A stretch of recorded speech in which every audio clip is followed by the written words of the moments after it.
តាមសិទ្ធិរបស់គ្នាខ្ញុំបាទជាមួយគ្នានឹងពីដំណាងឲ្យក្រុមគម្រោងអាស៊ីមានឆ្នាំប្រាប់តែលេខវិជាដោយពួកខ្ញុំមកពីវិទ្យាល័យហ៊ុនសែននៅទូទៅនិងបច្ចេកទេសសម្ដេចអគ្គមហាសេនាបតីតេជោហ៊ុនសែនលោកតាបដិដាដោយពួកខ្ញុំរៀននៅថ្នាក់អគ្គិសនីឆ្នាំទី3ក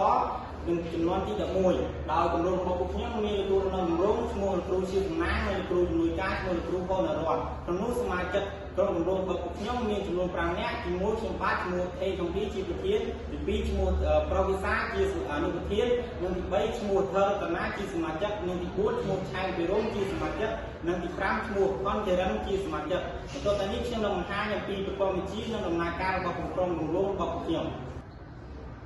ប្រព័ន្ធវិទ្យារបស់គម្រោងយើងប្រើ receiver សម្រាប់ទទួលរកសញ្ញាចេញពី delay ដល់ឲ្យ ESC motor ឬក៏ electronic speed controller electronic speed controller មានតួនាទីសម្រាប់គ្រប់គ្រងទៅលើ motor ទាំង3របស់គម្រោងហើយឧបករណ៍នេះមានឈ្មោះថា converter